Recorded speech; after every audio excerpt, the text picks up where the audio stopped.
Okay guys, my 2026 garden is about 90% planned, but I have hit a little bit of a wall, and I thought I would come on here and get some help from you guys. So, despite the ridiculous number of seeds that I have a bunch of empty spaces in my beds. So I want to get your ideas there. And then I have a somewhat crazy idea, which would entail, for a project, which would entail tearing up part of the lawn to put in a cut flower garden. Because why not? So my plan today is to make some decisions about those empty spaces in the beds, and then I'm going to show you the 3 ideas that I have for the possible cut flower garden, and see what you guys think there. So let's get into it.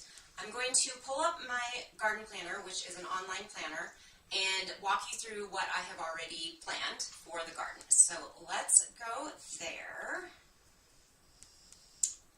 This garden planner I have actually used for quite a few years now. It's from Epic Gardening. I'm not affiliated with them in any way, but I love this planner. So it is a subscription. It costs about $49 a year to have it for the year, and you get the planner, but you also get a 10% discount at the Epic Gardening store. They'll give you free shipping, even if all you get is a single packet of seeds. They have garden experts you can ask questions to, so there's really a lot involved and included with that. Personally, for me, just the planner is worth the $49. All right, enough about that. So let us go into our plan here. So this is my garden. I will just say I'm not planning to go into detail about how to use the planner. There's lots of videos out there about that. I am happy to do so if you guys are interested. I can do another video on that, but also feel free to ask any questions, and I will see if I can answer them quickly for you. So a little bit about our growing conditions. So we live in southeast Idaho at 5,000 feet elevation, which is considered high desert. We are considered high desert. It's very dry here, and our first frost date is around October 15th, and our last frost date, technically according to the almanac, is May 15th, but everybody here says don't put anything frost tender out until after Memorial Day, so June 1st. And the 3 years that we have gardened here, we have had hard killing frosts multiple days in a row at the end of June. So that's what 5,000 feet gets you, is crazy weather. All right, so my garden space is 110 feet by 47 feet. And I know that the 47 feet is an odd number, but this shelter down here is a huge loafing shed for the horses. And this fence is the fence into our lawn. So we weren't going to move either of those things. It was 47 feet between them, so we just went with it. This is facing east, which is facing our house. So this gate goes into the lawn. So north here, west, and south. All right, let me just... Oh, and actually, let me show you what the garden looks like in real life. I do have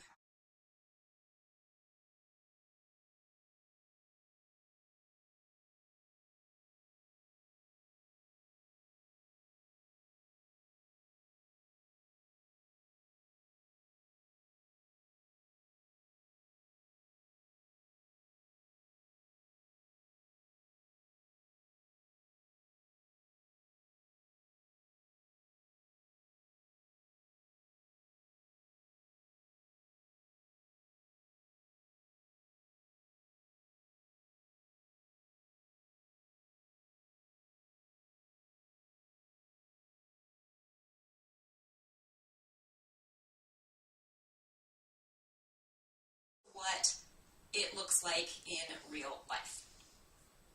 Let's now go, although a few things did change. I took that back in last March. So these arches were not there, the arbors over the gates were not there, and I did not have my fountain yet. But basically that's what it looks like in real life. All right, so let's start with our beds here. And you will see that I have a lot of alliums. So onions, leeks, shallots, garlic. I don't know why. I just really like planting onions. So I have a lot of onions. So this bed is the start of them. And then we're going to have some celery and chard and kale here. We don't actually eat chard and kale, but our chickens love it, so I grow it for them. Yes, we have very spoiled, rotten chickens. And then this is going to be my shelling peas. Yes, my shelling peas, which will hopefully grow up and over this archway. The other side is my cucumbers. I'm really hoping for a good cucumber year this year. I did not have a good year last year, and we are running low on dill pickles and relish, so fingers crossed we have a better year. It was totally my fault that it was a bad year. Long story. Okay, and then I do put most of my tomatoes and peppers into my hoop house, which we'll get to. But my grape and cherry tomatoes seem to do just fine outside, so I don't want to use space in there for them. So I'm also going to let them grow up over my trellises. I'm going to have 4 different types of cherry tomatoes this year. One called Supernova, which is a grape tomato, and then this one is Honeybee, which is a round cherry tomato.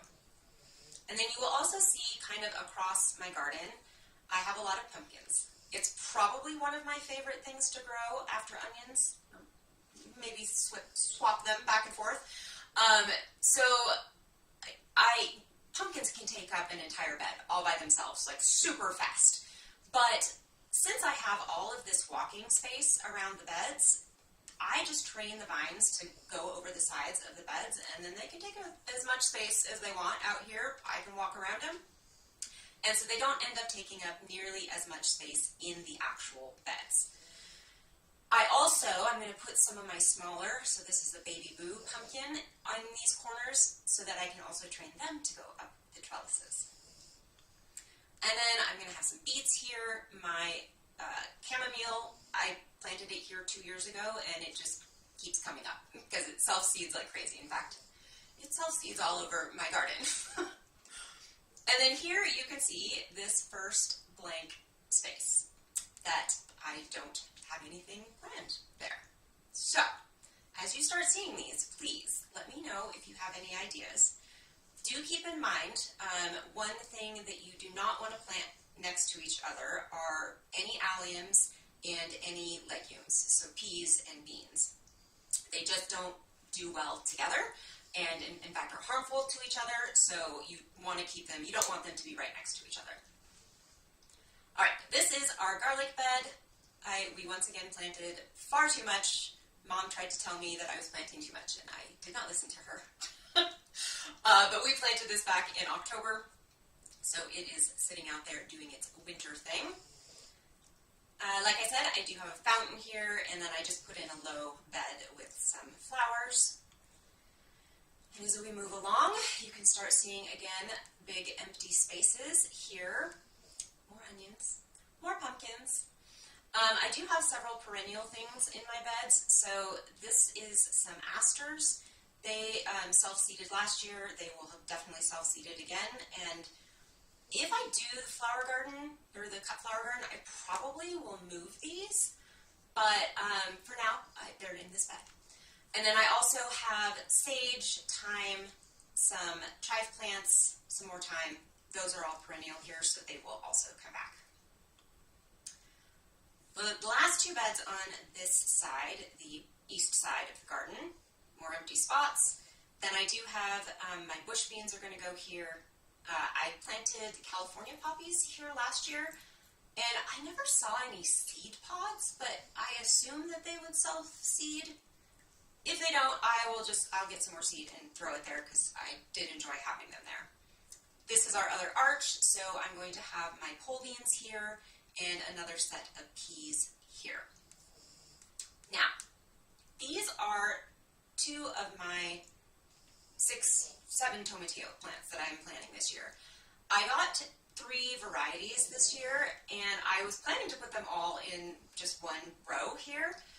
But then it dawned on me that tomatillos, you need 2 plants for them to actually fruit because they cannot self-pollinate. But then it got me to thinking, If I put the purple one and the green one and the pineapple one all next to each other, will they all cross-pollinate with each other? And you'd end up with really weird fruit. So I've separated them. This is, I think, the purple here. Yeah, so the purple is here. The pineapple is on the other side, and then my just plain green tomatillos are actually in the hoop house this year. Once again, so these are my other cherry tomatoes, my blush, and then my Juliet, which is my absolute favorite tomato. These are going to be more peas. I think these I'm planning to just do snap peas here. Lettuce, my shallots are here. The other thing I like to grow a lot of, for some strange reason, because I have enough freeze-dried basil to last for 20 years right now, but I love growing basil, so, and it grows really well here for some reason. And then I have some horseradish in pots. I'm going to just look at our chat here for a second. Lewis Acre Farm, hello. On the other side of Idaho, awesome. Basil and marigolds. So I actually do put, I love to put I plant marigolds kind of all over the garden, and I just tuck them into the corners of beds. I love the plants. I know they're a little stinky, but they're a great pest deterrent. So, and they're just beautiful. They're beautiful plants. So yes, I absolutely will plant marigolds in with my basil. All right. We'll come back to the keyhole beds. I know this sounds very fancy, a hardest table. It's literally a piece of plywood sitting up on two sawhorses. But it's very nice to have. It's at waist height, so it's easy to use. All right, let's come over to the other beds. This is going to be my potato bed this year. I'm not going to let anything else grow in the potato bed. Last year, that's why my cucumbers did so poorly, because I planted them with the potatoes. The potatoes won. And I also had far too many sunflowers in all of my beds, which I'm not going to let happen this year. I will be netting my potatoes. The first 2 years I grew potatoes were abject failures, which is kind of embarrassing to say since I'm a Idaho gardener. But last year we actually did really well, and I netted them. The first 2 years, something ate my plants. Like, they skeletonized the leaves, and I never saw a single bug on them. I searched and searched, never saw a bug, but both years it happened. So last year I netted them until they were pretty sizable plants, and I didn't have any issues with bugs. So I'm going to do that again. Now, this is one of my fun beds that I am going to do again. I did it last year. It's a Three Sisters bed, and Three Sisters is an old Native American way of planting crops together. So they have a kind of symbiotic relationship, and they help each other. So it's corn, whole beans, and pumpkins, or squash of any kind. So the corn is a very heavy nitrogen feeder. The beans are a nitrogen fixer, which means they pull nitrogen from the air and bring it into the soil and make it usable for other plants. So that works really well together. The beans need something to climb. The corn stalks are very tall, so the beans climb the corn stalks. And then the squash, the vines, spread out on the ground and help with moisture retention and keeping the ground cool. So it's just a really great relationship for these things to grow in very close proximity for each other. Like I said, I did this last year, and I complained about it at the end of the season and said, I'm not going to do it again because the beans were really difficult to get to. But one of you guys actually said, you should just do it and just let the beans do their thing because it's good for the corn. And don't worry about harvesting the beans. Plant your beans somewhere else that you're going to pick. So that's what I'm going to do. Although, I am also I think I planted my corn far too close together. So you'll see on some of these, like this is for red onions, and there's this number 9. I do square foot gardening, which is a high intensity planting. And basically this is saying within a square foot you can plant 9 onions. For corn, it's 4 per square foot. I think I probably ended up doing more than that, and I think maybe even 4 is too much per square foot. So I'm going to significantly reduce that, probably do more than 7 plants in a row, or 7 corn stalks in a row, but it will be significantly less, which should also make getting to the beans easier. Moving along, we have our carrots are going to be in this bed along with more onions and shallots. I do also have some like scallions or green onions down here, but I got to thinking about it, and you can just cut the tops off of any onions, any allium really, and use it as a green onion. And as I have so many onions, I don't think I need to grow scallions on top of it. So I'm just going to make that whole row carrots. I am going to grow zucchini. So these are 2 of my zucchini plants. I do have pots kind of scattered around. These say lemon balm, which this is what was in them last year. I've not had any luck with lemon balm coming back. I don't know if it's just not perennial here. It's very possible I haven't actually looked it up. So if anybody knows, let me know. And then yarrow, which absolutely will come back in that pot. Then this is going to be my brassica bed. It also absolutely must be insect netted because we have terrible, terrible cabbage moths here. So I just insect net them and they do much better. So I'm going to do broccoli and cabbage this year. I don't have it in this bed, but I am going to do kohlrabi, so I'll probably take some of these broccolis out for that. And then our last 2 beds on this side, like I said, these are my other tomatillos, which are my pineapple. I'm very excited to grow them. I haven't grown this one or the purple before, so it's going to be fun. I'm not exactly sure what purple salsa verde is going to look like, but we'll see.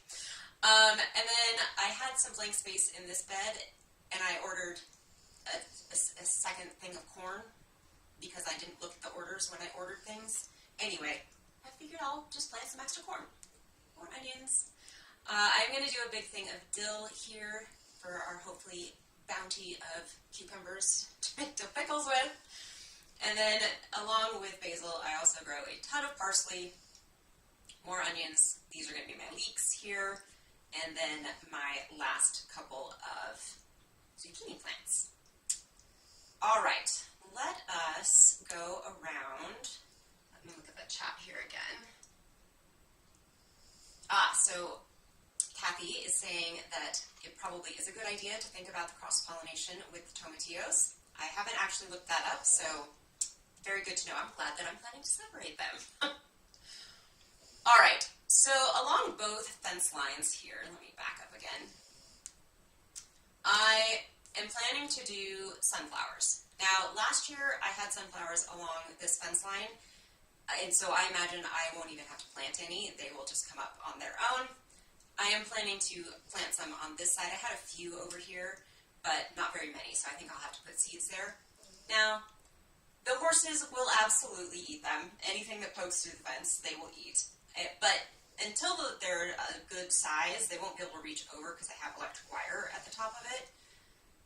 I don't know, maybe once they get tall enough, they're going to strip them bare, but it's fine. If we get sunflowers there, we get sunflowers there. All right, let us go back here. Sorry if I'm making you guys sick with my zooming.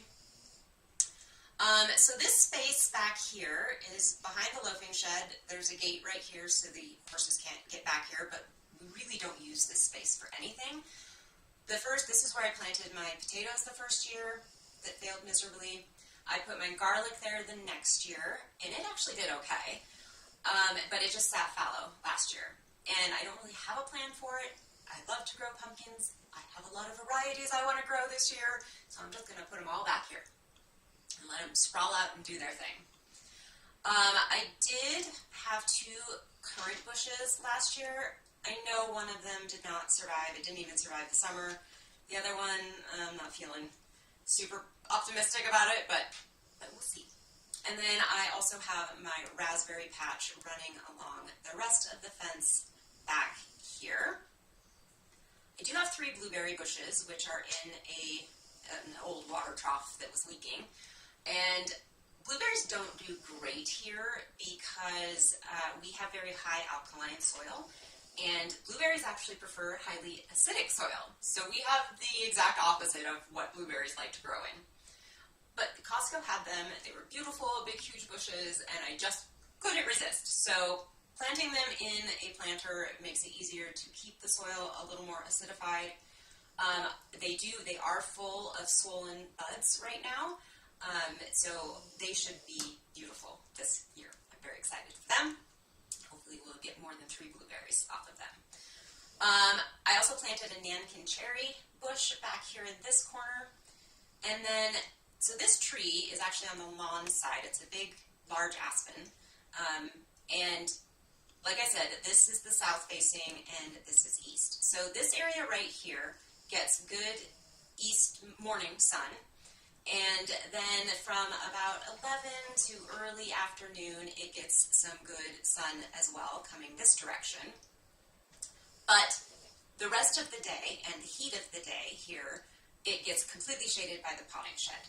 So I have my rhubarb, and my cilantro back here. Neither of which like hot sun. I don't really like heat in general, but definitely not hot direct sun.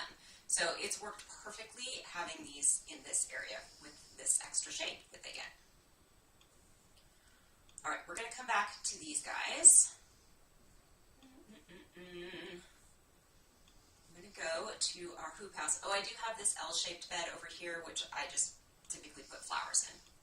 All right, so let's go to our hoop house. I'm going to move the actual structure here. Like I said, I put all of my peppers and tomatoes, most of my tomatoes, in here. As you can see, I grow a lot of peppers. I have a seed problem. I like to buy all of the seeds and all of the varieties and plant them all. Anyway, I do use them, so there is at least that. And I will say, if you guys are thinking, this is a huge garden, and there's only 2 of you, which you might not know. There's only 2 of us that live here. But we do have a farm stand, so we sell out of the farm stand all summer long. My mom lives here, so she comes and takes things from the garden regularly.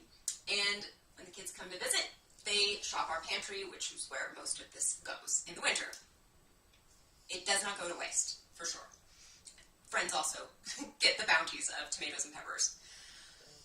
So our peppers are here, tomatoes are here. I'm not doing any determinate tomatoes this year. They're all going to be indeterminate. Last year I planted 10 tomatoes in these beds. These are, what size beds are these? 5 by 4 foot. So technically you should be able to put 10 tomatoes in them, but they just get so huge. So I am reducing it to only 7 in each bed. I probably should reduce it more, but we're going to go with 7. And I have my tomatillos, the green ones back here. I actually haven't grown my tomatillos in a hoop house before. I've always put them outside, and they've done okay. So it'll be interesting to see if they do better in the hoop house. And then I'm going to have some melons. And the funny thing is, so these tomatoes grow huge. They're 8-9 feet tall by the end of the summer.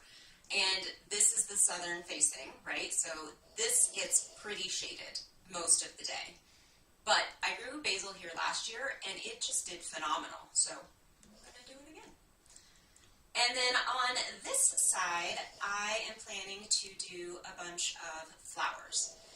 I did this last year, and I ended up having flowers pretty early in the season. Typically here, if you plant them outside, you aren't getting to actually pick flowers until like the end of July at the earliest. But I had flowers much earlier, so I'm going to do that again, even if I do the cut flower garden, because like I said, those will not be blooming until much later in the summer. And then down here, I have a random chard plant that somehow sprouted itself in my hoop house last summer. It is still alive. It's looking quite nice. So I'm just going to let it continue doing its thing. I also have a rosemary and a humongous sage plant, which should come back. But I'm going to put some lettuce in here and maybe a zucchini, so we get some zucchini earlier. This hoop house significantly extends my season both directions. I will be able to plant in here with some additional heat, probably in early April. And I still had tomatoes and peppers coming out of this in right around Thanksgiving, so end of November last year. So it's a pretty significant difference in my growing season. Okay,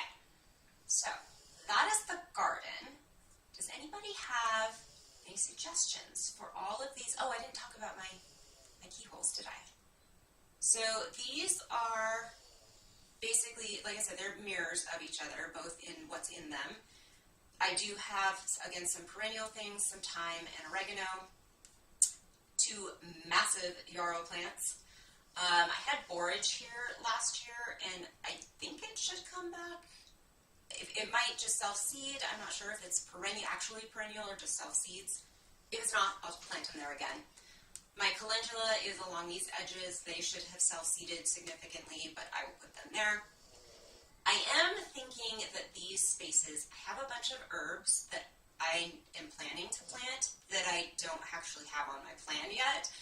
So I'm thinking that I will put a lot of them here. These are more medicinal type herbs. So I think that's what I'm going to fill these spaces with here. But if you have any ideas for these other spaces in these beds, I'm sure I can find something to put in them by the end of my seed starting, but it'd be great to have an actual plan. So that is our main garden. Now, let us go to our possible cut flower garden plants. So, no, actually this is not my first one. This was my first idea. So this is our backyard. It is a full 1/4 acre, so 144 feet by 144 feet. This is our house. It does stick into the yard a little bit, but not a whole lot. So we have a ton of space. We have 2 very small dogs. They do not need all of this space. So I want to put in a cut flower garden. So this is my first thought of having a large bed, so about, what did I put, 80 feet by 40 feet. This would give me 800 linear feet of planting beds and about 3,600 plants total. These are what I am kind of planning on putting into this cut flower garden. That's a lot of plants. It's a lot of plants to start. This is a very large space. It would take a lot of work to make it happen. So then I thought, okay, maybe that's overkill. So then I went to this idea, which is putting these 17 by 8 foot beds with a walkway in the middle and putting them around the perimeter of our lawn. Now, these trees right now are literally about this tall. They're Norway spruce that got planted this fall. So they're not going to be shading anything probably for 20 years. So I'm not concerned about it. This is a weeping willow, obviously because it's east facing. It's not going to shade anything either. So this would amount to 10 of these beds, which would give me 1,050 linear feet, 2,100 plants. Still a lot of plants, still a lot of work. So then I decided, okay, well, what would it look like if I went all the way down to something more manageable? And this was actually kind of my idea last year, it just didn't happen. But it's putting basically a long bed along the fence lines that is, let's see, 2.5 feet wide, and then just the length of the fence lines around this side and the west side. So the south side and the west side of the garden. I probably wouldn't put anything here.